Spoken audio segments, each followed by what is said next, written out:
Okay. Enough of that. Oh man, did I get that right? Oh, I ain't got the thing up yet. Oh my goodness. How was that so bad? I just don't even know.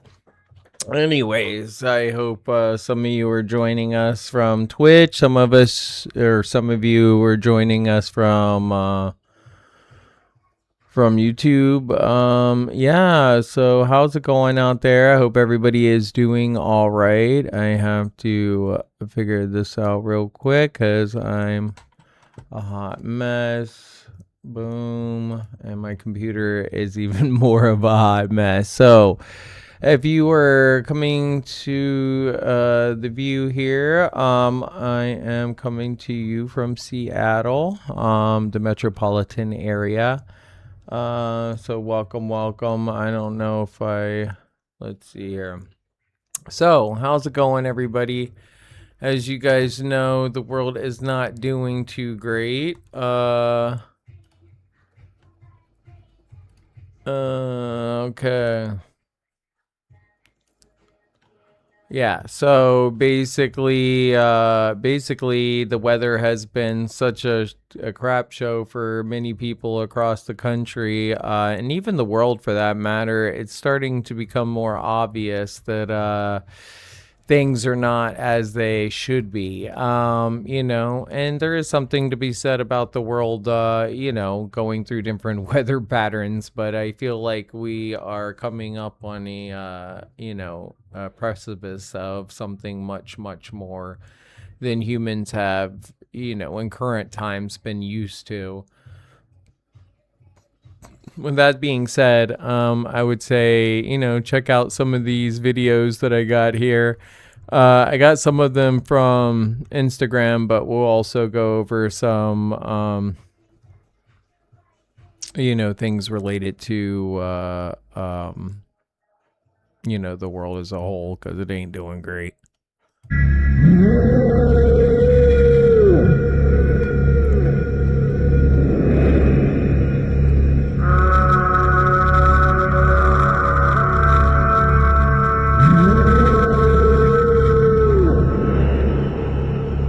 Wow, that's loud.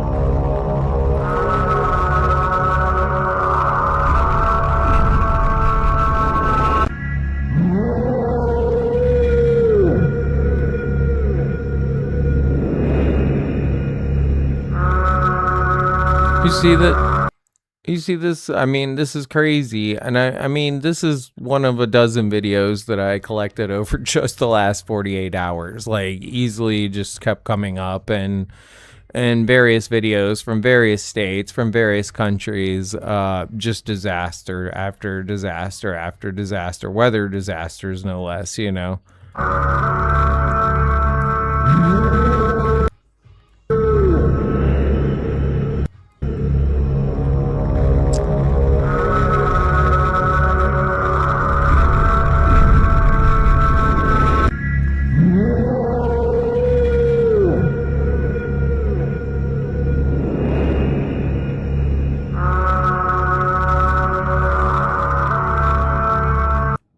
This isn't great, guys. I mean, just look at it.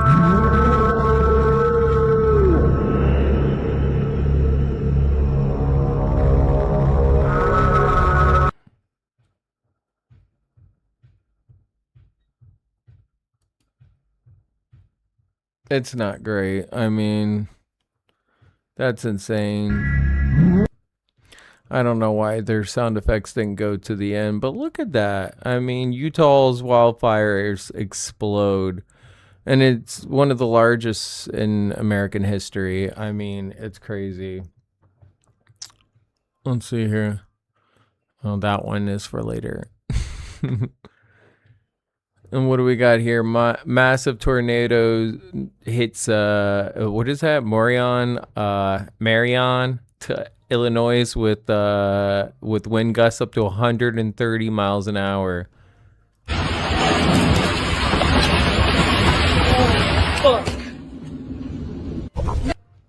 Oops, for the cursing.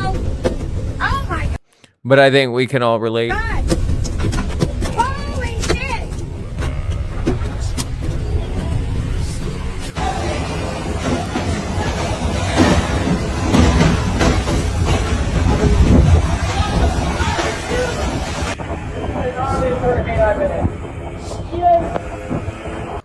I mean, look at this. This is becoming just the everyday average thing now. Like, this is the kind of stuff that we've come to pretty much know as our usual our usual situation. Like, it's not great. It's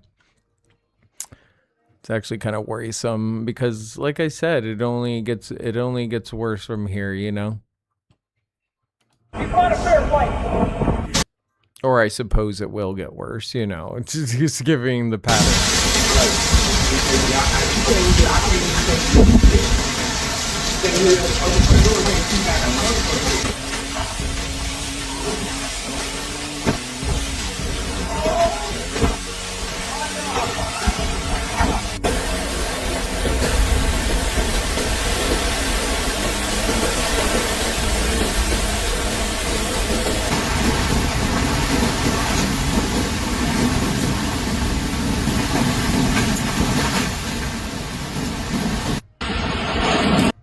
I mean, that's crazy. I mean, that literally is what is going on, you know.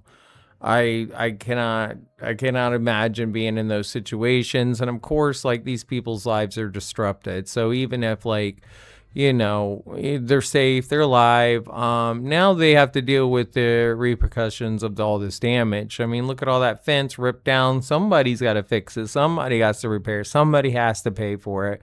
Homes, livelihoods, your job. Like, the one of these tornadoes is ripped through your building. You have no job for months, like, done, no job, and maybe you get unemployment. What is that? I mean, unemployment was created during a time when it was significantly easier for those wages to make a difference, when they're halved on you. That's not the case anymore. Like I said, I have tons of these, more tornadoes in another part of Wisconsin.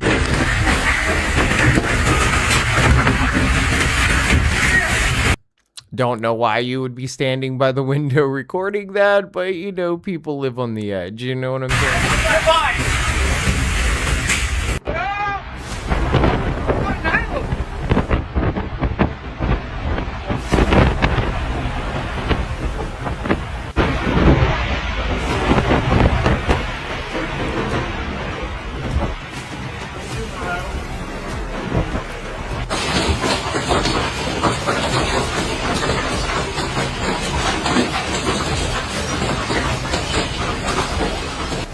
Oh shit. Holy.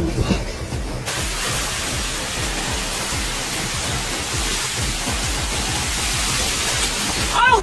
Oh no! Oh man! I mean, this is becoming more and more of an everyday kind of occurrence where we see more and more videos like this. This isn't just, kind of one of those situations where the algorithm is like, hey, look at this, we want you to be more outraged. This is actually factually becoming more problem, from flooding, fires, tornadoes, hurricanes. They will get stronger, they will get faster, they will get more costly. And I think that humans haven't really adjusted to the new normal, I think it'll become more obvious to us when crops start failing and, our infrastructure starts failing and economic,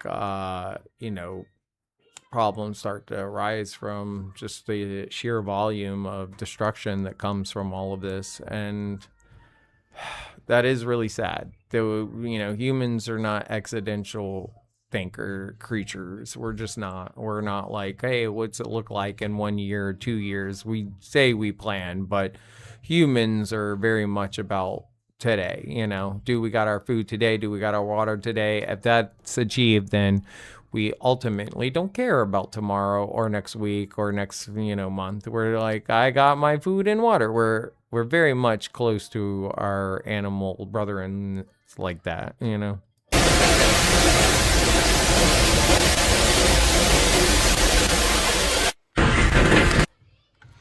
And it's really sad that we always got to wait till the last minute to do stuff. I mean, look at this. Utah's cottonwood fire has spread to cover 92,000 acres as of June 27th. Keep in mind, guys, it's the 29th now, and it's still going. So. 1958.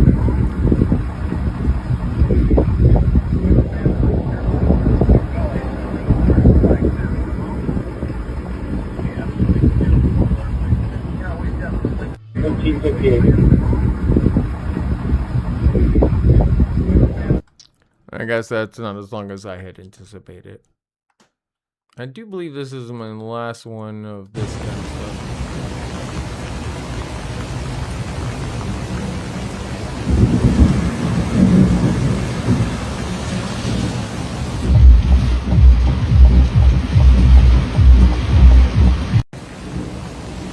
I mean, it just, the list goes on. And at what point do we say, hey, like, holy moly, we must address this problem because it is sort of out of control, And I don't know what that looks like. It'll have to actually be much more bigger than just the, the US or whatever, It's going to be the world that has to be involved. It's going to have to be human race as a whole, Like, put our differences aside. I mean, it's problematic when you have a lot of people who are like, this is the end of days, and they can,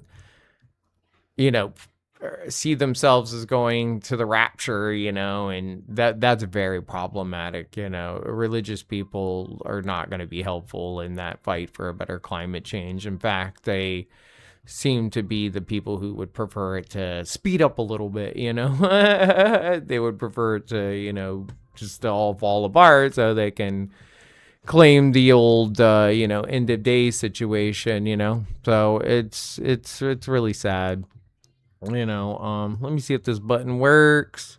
Boom. Boom. Let's see what we got. I might start to use all my new buttons I got all set up. I'm not sure what I did, so it's been a learning experience. Let's see what we got here. I think this is about Europe. In Utah, the incredibly fast Okay, maybe Utah. My bad. It definitely... My bad. I thought it was... I'm like, this is Europe. I was looking at a lot of stuff today, guys, okay? I'm doing a crash run through here, okay? This is as I learn how to do this. Oops, we're on the wrong screen here. Oh, man, where are you guys at? You guys are not hanging out with me today. I'm sitting here thinking, like, when are people going to come through? And ain't nobody coming through, man. I'm sitting here all alone thinking to myself, what could I do for fun? And y'all are, like, leaving me hanging here. Well, the show must go on, Moving cottonwood fire has expanded to 144 square miles, the largest fire in the country. So the high estimate yesterday was 3,000 feet per minute, and then the low estimate was 100 feet per minute. In Beaver, Utah, a Ring camera captured the moment flying embers and flames surrounded cabins and trees. I mean, at which point are we willing to say that it's a problem? I mean, you got a lot of people who are, suffice to say, again, okay, with the hastening of these things happening, I mean, I guess in that way I'm talking to hopefully the more logical people out there. Like, what would you want to see, I guess if you're on YouTube, I guess comment below. But like, it's really heartbreaking. Like, I mean, because again, the people who will be affected most aren't the majority, aren't going to have money, I mean, just statistically speaking, this isn't just wiping through rich people neighborhoods. And even that, it's like, I mean, economic damage is economic damage, You don't want even the rich people's homes getting burnt down per se in that way. Although, you know, it is a sweet irony. You know, within seconds, completely surrounding kind of the trees around my cabin. I've never seen anything like that. I didn't know fire could do that. 3 firefighters died battling a fire at the Utah-Colorado border after being trapped by flames. First responders honored them with a procession in Grand Junction, Colorado. It's the ultimate sacrifice, and we never like to hear when that happens. We take a step back and we reassess how we're doing things, and we make sure that everybody's being as safe as possible. It's like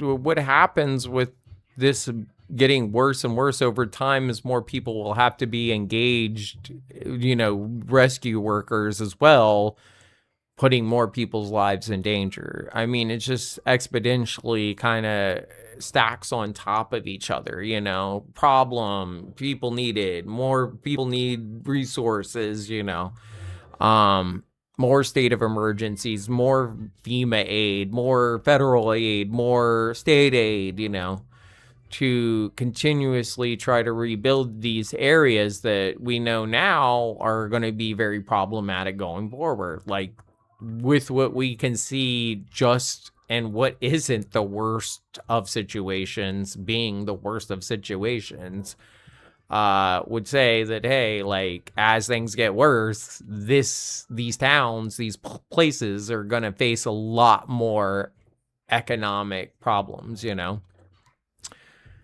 It's not great. completely different story in Kentucky and Indiana. Flash flooding is blamed for at least 4 deaths. Kentucky Governor Andy Beshear declared a state of emergency following heavy rains and flash flooding. We have been hit really hard, wiping out roads and bridges, and sadly, even taking a handful of lives. This video shows the moment water broke through a fence. In video posted to social media, firefighters pulled this driver to safety before the car floats away in the strong current. In Bullitt County near Louisville, officials urged some residents to evacuate after heavy rains caused a dam to fail. People didn't want to vacate their homes, which I know. I mean, and you have to understand, like, when people are like, oh, people didn't want to leave their homes, they didn't want to, you know, evacuate when times, like, right? But, like, a lot of these people, this is all they have. Like, this is everything. They lose their home, and a lot of times they're not able to get another home. A lot of people end up, you know, not necessarily homeless, but they don't end up in the same situation they were before. So if you perhaps were lucky enough to be an older boomer who had gotten a house and that unfortunately gets hit by a flood, and now you have no home, you essentially have to go through to get your homeowner's insurance. Perhaps you don't have it, which is more problematic, but you do have homeowner's insurance. That doesn't necessarily mean you'll get another home. You may not be able to afford the new prices in that neighborhood for which you're trying to get a home, you know, and hell, your neighborhood might not even be on the map anymore, you know, so you might not even be able to like build your home again and on the land that you may have had for generations. Just gone. Life start over, you know. That's not great. Because it's a potential for all of us, you know. You could be like, oh, well, some of these people in Utah or, you know, the flyover states, like, we should never, even if we don't like Republicans, because they are abhorrent people, I don't want them to be homeless. like I don't want anybody to be homeless. I don't want anybody to lose everything, you know. That's not the position we want anybody in, because that just makes them potentially more bitter, evil, gross people. So we want them to at least be homed and always laud that over their heads, you know. But, you know, it also, there are a lot of people who are in these places too who aren't necessarily hard redliners either, you know. Even when you see a place like a ruby red area, like, Not everybody's a hardliner. At least I hope not. I know people want to stay home, and it's your stuff, it's your loved ones, stuff like that. But it's so dangerous when you stay at home when all the floodwaters are rising. And in Richmond, south of Lexington, significant flash flooding forced residents to seek. It is just heartbreaking though, because like people have to start over again, and that's not great. We know that's not great. That sucks, you know, and I don't wish that upon nobody. I'm glad that some people are surviving this, but not everybody, you know. There's a lot of heat waves across the world that are just wiping out people. I got this from France. Heat wave horror. Over 1,000 dead, dozens drown as extreme weather turns deadly. Sorry for all the grim stuff, guys. I mean, this is the thing, though. If you don't acknowledge there's a problem, then you never will actually come up and try to fix the problem, right? Like that's our human thing, right? Like that's what we don't want to be. We don't want to be in a situation where we're not engaged, where we're not trying our best to, like, you know, be the best that we can be, you know. So, you know, there is that. So let's check this out.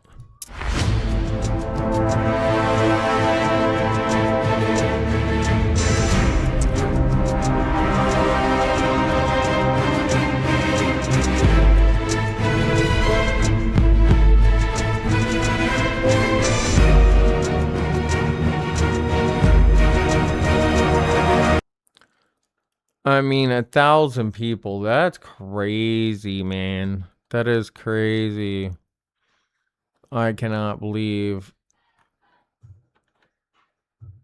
that that is, jeez.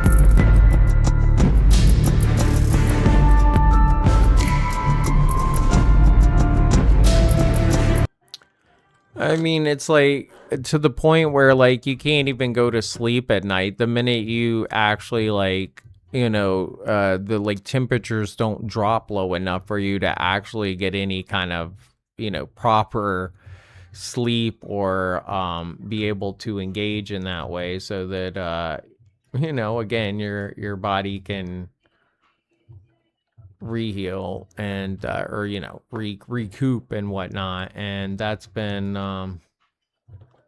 what the heck, man.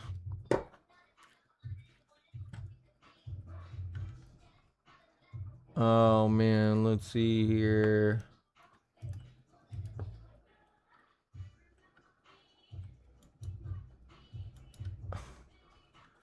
Okay, I'm trying to figure this out.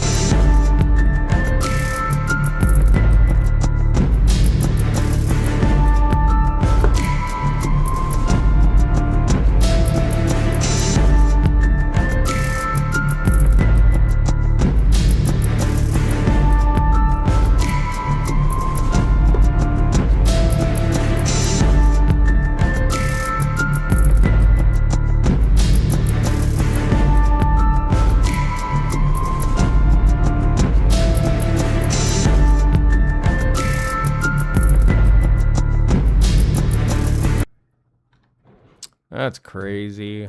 That is crazy. Like, let me see here.